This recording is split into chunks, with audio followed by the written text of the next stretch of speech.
है कि महाराष्ट्र के अंदर 48 सीट्स है।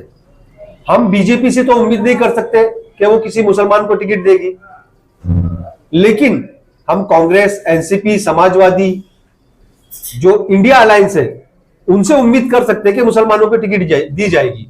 लेकिन बावजूद इसके 48 सीट में से उन्होंने एक भी मुस्लिम उम्मीदवार को जो है टिकट नहीं दी। यानी कि आखिरी मोमेंट तक जब सारे टिकट बढ़ गए, एक भी मुसलमान उम्मीदवार आपको नजर नहीं आया, तो आपने सोचा कि अपनी भी नुमाइंदगी होनी चाहिए यहाँ। बेशक बेशक, उसके बावजूद, इतने के बावजूद भी मैं रुका हुआ था।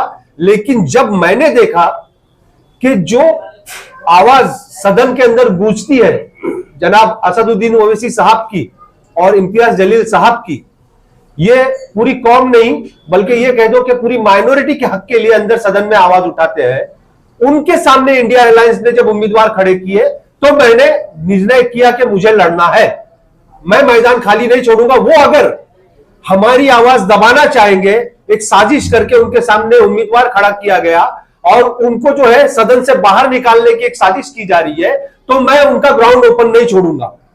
वो मेरे आका, जो मेरे कायद है, जिनको मैं यहां से चाहता हूं, जो हमारे लिए सदन में खड़े रह के लड़ते हैं हमारे हर मुद्दे पर, उनको अगर वो सदन से बाहर करने की कोशिश कर रहे हैं, उनके पीठ पर वो पत्थर डाल रहे हैं, तो मैं इन लोगों की पीठ पूरी खोद के रख दूंगा। AEM न्यूज देखने के लिए फेसबुक पर लाइक करें, यूट्यूब पर सब्सक्राइब करें और बेल आइकन दबाना ना भूलें।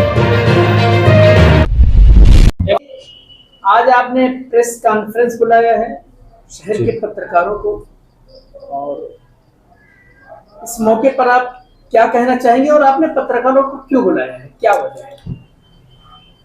अस्सलाम वालेकुम। मैं, जैसा कि आप सभी जानते हैं कि लोकसभा के इलेक्शन जो है शुरू हो गए, कैंडिडेट फाइनल हो चुके हैं। जब मैंने नॉमिनेशन भरा था तो मुझे कई पत्रकारों के फोन आए, लेकिन उस समय मेरा कोई भी स्टेटमेंट देना मुझे बेहतर नहीं लगा, क्योंकि MIM पार्टी की जानिब से कुछ आदेश अगर आ जाता तो उस पर मुझे सोचना पड़ता।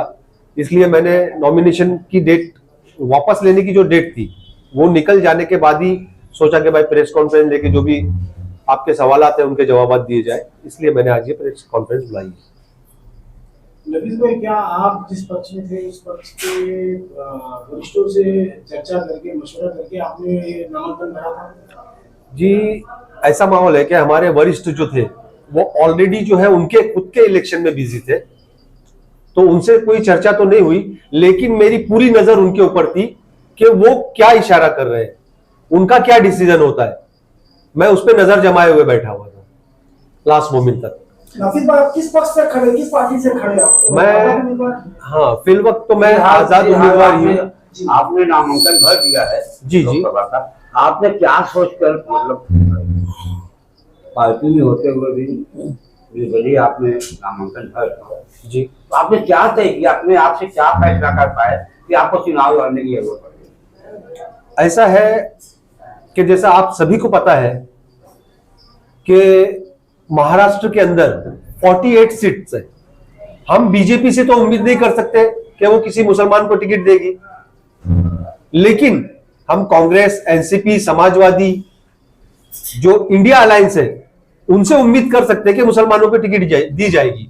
लेकिन बावजूद इसके 48 सीट में से उन्होंने एक भी मुस्लिम उम्मीदवार को जो है टिकट नहीं दी। यानी कि आखिरी मोमेंट तक जब सारे टिकट बढ़ गए, एक भी मुसलमान उम्मीदवार आपको नजर नहीं आया, तो आपने सोचा कि अपनी भी नुमाइंदगी होनी चाहिए यहाँ। बेशक बेशक, उसके बावजूद, इतने के बावजूद भी मैं रुका हुआ था। लेकिन जब मैंने देखा कि जो आवाज सदन के अंदर गूंजती है जनाब असदुद्दीन ओवैसी साहब की और इम्तियाज जलील साहब की, ये पूरी कौम नहीं बल्कि ये कह दो कि पूरी माइनॉरिटी के हक के लिए अंदर सदन में आवाज उठाते हैं, उनके सामने इंडिया अलायंस ने जब उम्मीदवार खड़े किए तो मैंने निर्णय किया कि मुझे लड़ना है, मैं मैदान खाली नहीं छोड़ूंगा। वो अगर हमारी आवाज दबाना चाहेंगे, एक साजिश करके उनके सामने उम्मीदवार खड़ा किया गया और उनको जो है सदन से बाहर निकालने की एक साजिश की जा रही है, तो मैं उनका ग्राउंड ओपन नहीं छोड़ूंगा।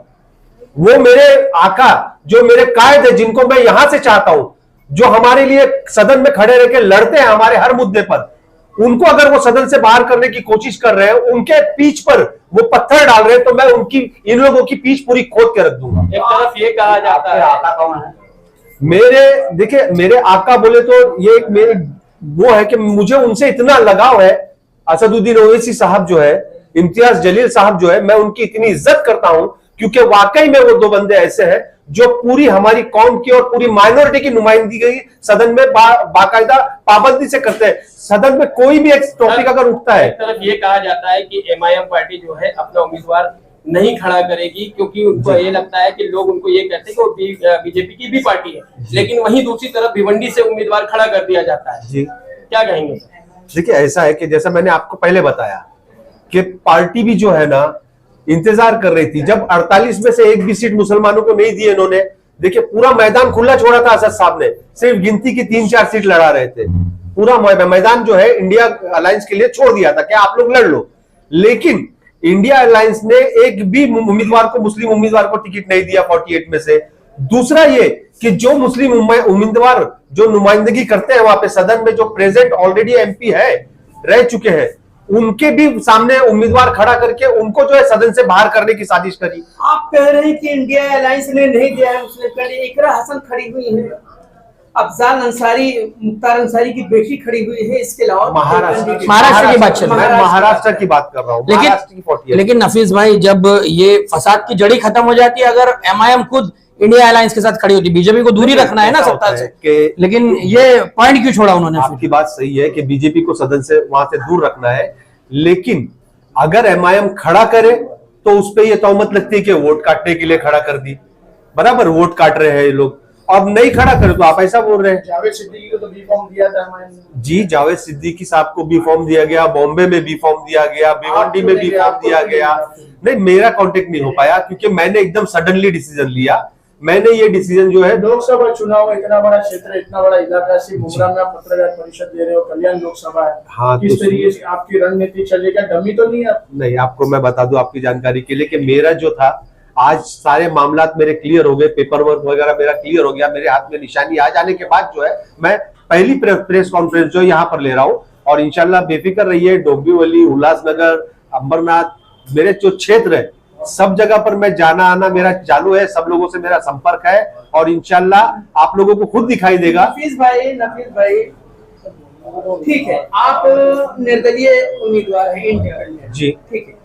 तो जो पार्टी है आपकी एमआईएम, उसके कार्यकर्ता, उसके पदाधिकारी जो है और नेता, वो सहमति है आपकी उम्मीदवारी से? देखिए कैसा है आपका चुनाव कि निशान क्या है?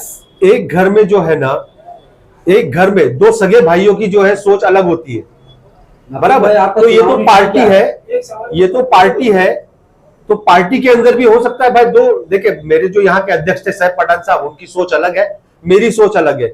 मेरी सोच ये है कि भाई मेरी पार्टी की जो लीडरान है, अगर इंडियन अलायंस जो है उनको सदन से बाहर निकालने के लिए साजिश कर रहा है, तो मैं उनके लिए ग्राउंड ओपन नहीं छोड़ूंगा, क्योंकि वो मेरे पार्टी के जो लीडरान है उनके ग्राउंड के बीच में पत्थर डाल रहे हैं, रोड़े डाल रहे हैं, तो मैं इनके लिए ग्राउंड क्यों ओपन छोड़ दूं?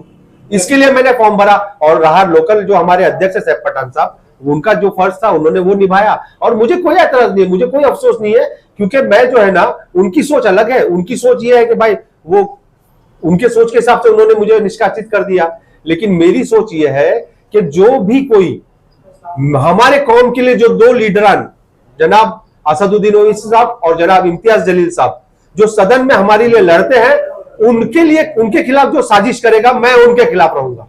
मैं उनके लिए जो है ना दरी बिछाने का काम नहीं करूंगा, कालीन बिछाने का काम बिल्कुल नहीं करूंगा। आपको मतदाता वोट क्यों दे? आपने क्या मुद्दा लेके आप चुनाव लड़ रहे हैं? मैदान में उतरे, मैदान में आप उतरे हैं। जी, जी, आप चुनाव लड़ेंगे, आप किस मुद्दे पर आप वोट मांग रहे हैं? देखिए जैसा कि आप सभी जानते हैं कि आज की डेट में हर आम नागरिक, मिडिल क्लास भी पकड़ लो, गरीब तो छोड़ दो, मिडिल क्लास की भी आज हालत कैसी है महंगाई को लेकर। महंगाई को कंट्रोल करना है, उसके बाद सदन में जाने के बाद जिस तरह माइनॉरिटीज के हक में जो है, जैसे रिजर्वेशन वगैरह जो हमारे छीन लिए गए हैं, उनको दोबारा जो है रिजर्वेशन देना है, जिनका हक बनता है उनको रिजर्वेशन देना है। इस तरीके के तो मेरे काफी मुद्दे हैं, इंशाल्लाह उसके बारे में भी मैं तफसील से आप लोगों से बात करूंगा। अभी तो आप जिस शहर में रहते हो उस शहर में ट्रैफिक सिग्नल नहीं है। जी, ट्रैफिक का तो इतना बड़ा बिगाड़ है कि आज आप देख रहे हैं लोगों से ज्यादा जो आज रिक्शाएं रोड पे चल रहे हैं। फिर रेलवे ब्रिज का जो एस्केलेटर है वो भी नहीं चल रहा है, बना के छोड़ दिए।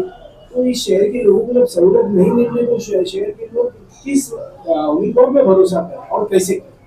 मैं वही कहना चाहूंगा, मैं जनता से अपील करूंगा कि इंशाल्लाह अगर आप लोगों ने मुझे हौसला दिया, हिम्मत दी और मुझे कामयाब बनाया तो मैं आप लोगों को वो सारी सहूलतें दूंगा जो आज तक यहां पर आप लोगों को नहीं मिली है। वोट के लिए मुमरा वासियों से एक अपील आपका चुनावी निशान जो सौरभ भाई निशानी क्या है? जी हाँ, जैसे कि आप सभी जानते हैं कि देश में जो है फिलहाल अंधेरा छाया हुआ है। हर एक के दिमाग और आंखों के सामने अंधेरा है फिल वक्त, क्योंकि हमारे हक वाली कोई भी पार्टी नहीं है। हमारे दोनों ही जो है हमारे खिलाफ है। एक ने 70 साल राज करके हमको कुछ नहीं दिया और दूसरे जो है वो तो खुल के एकदम सामने बोलते कि हम कुछ नहीं देंगे, हम तो तुम्हारा सब छीन लेंगे। तो हमारे लिए दोनों ही जो है हमारे दुश्मन है। ऐसे हालात में जो है मैं लोगों को अंधेरे में सही राह दिखाने के लिए टॉर्च मेरी निशानी है, वो लेकर मैदान में उतरा हूं अपक्ष उम्मीदवार के तौर पर।